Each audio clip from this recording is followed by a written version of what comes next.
Friends, welcome back to my YouTube channel. In this video I'm going to share you a detailed video regarding provisional allotment. Okay guys. So guys आप लोग यहाँ देख सकते हैं provisional allotment login दिया गया है। सो यहाँ से आपको अलॉटमेंट लॉगिन पर क्लिक करना है। जब आप क्लिक करते हो तो आप देख सकते हो कि कुछ यहाँ पर ऐसी डिटेल देगी जो आपको डालनी होगी। तो आप अपना हॉल टिकट नंबर और रैंक कार्ड नंबर डाल देंगे। एज सुन एज आप डालकर लॉगिन करेंगे आपको अलॉटमेंट ऑर्डर दिया जाएगा। अगर आपको अलॉटमेंट ऑर्डर नहीं आया फिर भी आपके सेटिस्फैक्शन के लिए आपको हो सकता है कि हमें सीट आई होगी या फिर नहीं दिया, ऐसा कुछ हो रहा है, तो आप यहाँ पर list of provisional allotted candidates की तरफ क्लिक कर सकते हैं और वहाँ से आपका कोर्स सेलेक्ट कर सकते हो और फिर आप अपने कॉलेजेस को सिलेक्ट कर सकते हो जो कॉलेजेस आपने ऑप्शन में रखे थे। तब आप सेलेक्ट करोगे तो वो दे देगा एक लिस्ट जिसमें आपको पता चल जाएगा कि इतने कैंडिडेट्स को आया और आपका नाम उसमें मेंशन है या नहीं। आप उसको चेक कर सकते हो। ठीक है गाइज। एंड ऑल्सो जो लोग पूछ रहे हैं मुझे कि जिसको फ़ेज़ 1 में सीट आई है और वो फ़ेज़ 2 पर फिर से अटेंड करना चाहते हैं, तो मैं एक बात बता दूँ गाइज़, आपको फ़ेज़ 1 में जो भी सीट आई थी, ओके, आप अगर फ़ेज़ 2 अटेंड करोगे, फ़ेज़ 2 में जो सीट आएगी तो वो अगर सीट आ गई फ़ेज़ 2 में तो आपकी फ़ेज़ 1 सीट जो होती है कैंसिल आउट हो जाएगी। तो आपकी फ़ेज़ 2 सीट जो है वो रह जाएगी, ऐसा होगा। और अगर आपको फ़ेज़ 1 में सीट नहीं है या फ़ेज़ 2 पर जाते हैं तो आप फ़ेज़ 2 में ज़्यादा ऑप्शंस रखने की कोशिश करें, ताकि आपके फ़ेज़ 1 में सीट नहीं आने की वजह यही होती है कि आप कम कॉलेजेस रखें कंपेयर टू योर रैंक। तो आपके रैंक के अकॉर्डिंग आप ज़्यादा कॉलेजेस रखेंगे तो फ़ेज़ 2 में इंशाल्लाह आप लोग को ज़रूर सीट मिल जाएगी। ओके। एंड गाइज़, अब बात करते हैं हम उन स्टूडेंट की जो ये पूछ रहे हैं कि फ़ेज़ 1 में हम कितने अमाउंट पे करेंगे तो हमारी जो है सीट रिज़र्व्ड हो जाएगी। देखिए गाइज़, 800 रुपीज़ जो है चार्जेस आपके अलॉटमेंट ऑर्डर डाउनलोड करने की और रिज़र्व सीट करने के लिए। ठीक है। जब आप 800 रुपीज़ पे कर देते हैं तो आपकी सीट रिज़र्व्ड हो जाती है और आपको अलॉटमेंट ऑर्डर डाउनलोड हो जाता है। इसके बाद आपको कॉलेज को रिपोर्ट करना है। गाइज़, ये इंपॉर्टेंट है। अगर आप रिपोर्ट नहीं करोगे कॉलेज को तो आपकी सीट कैंसिल हो जाएगी 800 रुपीज़ पे करने के बावजूद। आप जब कॉलेज को जाओगे तो वहाँ कॉलेज में क्या कहना होगा अगर आपको फ़ेज़ 2 अटेंड करना है तो।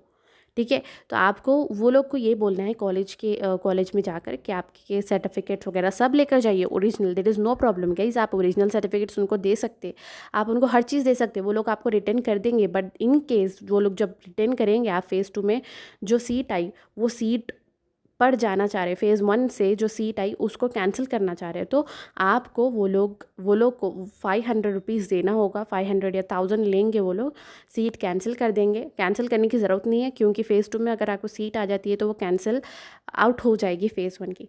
द सिंपल थिंग इज़, वो लोग क्या करेंगे, जो भी आप फ़ेज़ 1 में लिए और फिर वो सीट खाली रह गई, राइट, आप वो छोड़कर दूसरे फेज़ में जा रहे हैं, तो देर इज़ हाउ उसके चार्जेस वो लोग लेंगे 500 या 1000 रुपीज़।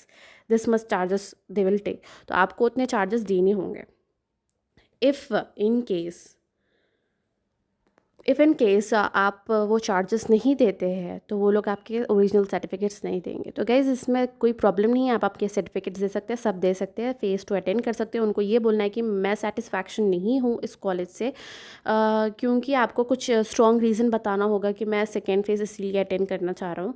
अगर मुझे सेकेंड फ़ेज़ में सीट नहीं आती तो मैं इसी कॉलेज में रहूँगा और मैं फ़ेज़ 2 अटेंड नहीं करूँगा, मतलब फ़ेज़ 2 अटेंड करूँगा बट अगर सीट नहीं आती है तो मैं यहीं पर रहूँगा। अगर सीट आती है तो I will think about moving to the college, देख कर कि कौन से कॉलेज में मुझे फ़ेज़ 2 में आती है। तो वो लोग फिर उसके ऊपर थिंक करेंगे और कहेंगे ठीक है आप अटेंड करते तो कर लीजिए, then you need to attend the second phase, और उस हिसाब से आप अपनी काउंसलिंग करेंगे। होप मेरी बात समझ आ रही होगी, कन्फ्यूजन क्रिएट नहीं हो रहा होगा। क्लियरिटी मैं सिर्फ एक लाइन में बोल दूंगी कि आप फ़ेज़ 1 अटेंड कर चुके हैं, फ़ेज़ 2 अटेंड कर रहे हैं, ताकि आपको सीट से सेटिस्फैक्शन नहीं है तो फ़ेज़ 2 में अगर आपको सीट आएगी तो फ़ेज़ 1 की ऑटोमेटिकली कैंसिल आउट हो जाएगी। और ऐसा नहीं है कि आपको फ़ेज़ 1 वाली सीट चाहिए तो वो लोग कॉलेज में जाकर आप कह देंगे तो वो लोग को कुछ ना कुछ ऐसा कर देंगे कि वो फ़ेज़ 1 की सीट जो है वो वैसे ही रहेगी। यानी कि वो जो रजिस्ट्रेशन नंबर कुछ आता है रजिस्टर करने के बाद, वो रजिस्ट्रेशन नंबर को वो रजिस्टर्ड ही रखते हैं, उसकी वजह से आपकी फ़ेज़ 1 की सीट बच भी जाती है, तो इसमें कोई प्रॉब्लम नहीं होती।